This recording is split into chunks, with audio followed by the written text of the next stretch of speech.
Ja, we beginnen de Weekend Nieuws Show. Je hoort mij muziek, ik zei het al. Namelijk mij een parteer oer muziek. En dan hebben we het met name oer jazz.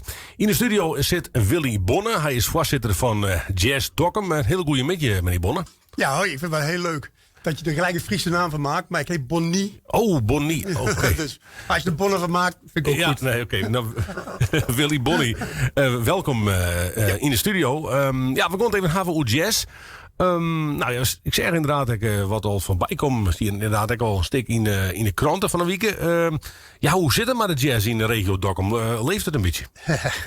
Ik had toen Peter Scharmga, die de oprichter 2 jaar geleden begon. En zijn eerste concert. Toen dacht ik van joh, stop met de moeite. Dankzij zijn verjaardag had hij mensen uitgenodigd. En het publiek was 35 man en vrouwen groot.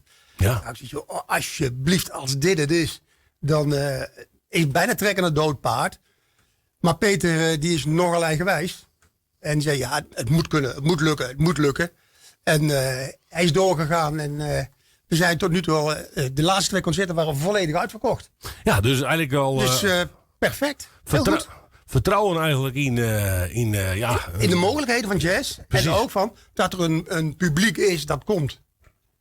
En dat is altijd de vraag van, is in Dokkum en omgeving of hier in Friesland voldoende belangstelling ervoor om een zaal vol te krijgen met eigenlijk onbekende namen. Ja, dan gaan we het even over het begin. Hoe is dit idee correct ontstaan? Om hier mee te starten met deze jazz?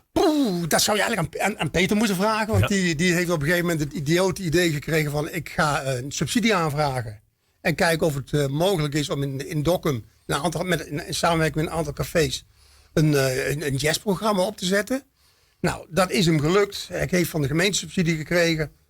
En het eerste jaar, dat liep lekker. In ieder geval zo van, ik probeer het tweede jaar ook. Maar toen had hij het tweede jaar het probleem dat hij wel een subsidie mocht hebben. Maar dan moest hij rechtspersoon zijn. Want anders gaat het op zijn eigen bankrekening en dan is het helemaal weg voor de gemeente. En toen heeft hij een aantal mensen gevraagd van, joh, wil je in het bestuur komen?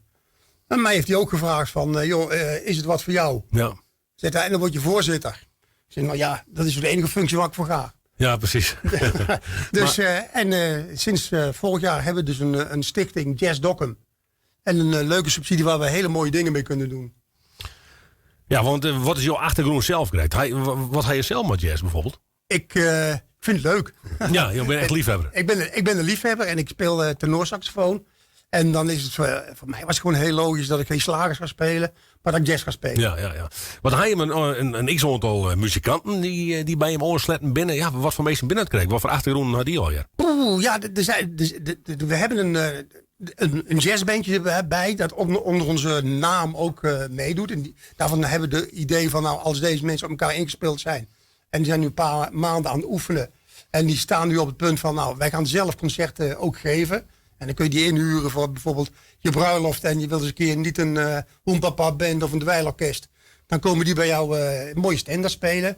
Girl from Ipanema en dat soort werk, Fly Me to the Moon. En daar zijn mensen bij die een betere muzikale achtergrond hebben dan ik. Ja. En Peter ook trouwens. Maar die meesten die mij natuurlijk echt vinden. Hè? Dus je moet ze wel vinden, maar je kunt als je denkt van, joh, ik kan een leuk instrument spelen en ik ben er goed in, kun je je aanmelden voor onze jazz, als jam sessies na afloop van een concert. Oké, dus die meesten die kunnen zich aanmelden en waar kunnen ze zich correct aanmelden? Dat is op onze site. Je tikt gewoon in Jazz Dokkum en je komt altijd op onze site terecht. Oké, jazzdokkum.nl. Ja, en of je dan elkaar schrijft, losschrijft en zelf .nl is niet eens meer nodig om ons te vinden. Nee, dat wordt vanzelf in principe. Ja. Nog hier het leven over een aantal concerten die georganiseerd worden en evenementen. Wij organiseren op dit moment voornamelijk alleen nog concerten. En dat doen we in de wintermaanden. Ik zeg altijd de mosselmaanden met de R in de maand. En er zijn er een stuk of 8. En we proberen ook 8 concerten op de laatste zondag van de maand te organiseren. En dat is al hier in Dokkum, neem ik aan. En het is in Dokkum. Het was eigenlijk de bedoeling om het wat groter te maken. Ook buiten Dokkum, de hele gemeente Noordoost-Friesland. Ja. Maar we hebben het 1 keer getracht te doen in het theaterkerkje in Nes. Nou, dat is gieren naar de klauwen gelopen.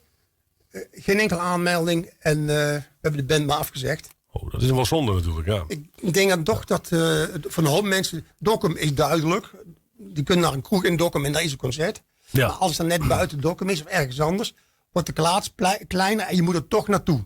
Ja, en als we nog even op korte termijn zeggen, wat stond er in de planning qua concert? Het laatste concert, wat we een aantal keer hebben moeten verzetten, omdat van Jack Bottleneck. Die heeft, ik weet niet of jullie het weten, een ongeluk gehad, met de autosloten gereden, flink ziek geweest. En dat concert wordt nu ingehaald op 12 mei. Op moederdag. Dus het is een heel leuk moederdag cadeau. Als je denkt, ik weet niet wat ik moet doen. Ja. Ga lekker gezellig met moeder naar het concert van Jack Bottleneck. Ja, 12 mei. En waar is het kerk in Dokkum? Bij Eriks Café. In Eriks Café op aan de markt in Dokkum. Oké, dus 12 mei. Dus weer een concert van Jazz Dokkum. Met Jack Bottleneck in Eriks Café in Dokkum. Alles is te vinden op je website. Neem ik gewoon. Ja, alles. Jazz Dokkum. Willy, Bonnie, Tiege dank voor de komst naar de studio. En een heel soort succes met Jazz Dokkum. Dat lukt wel.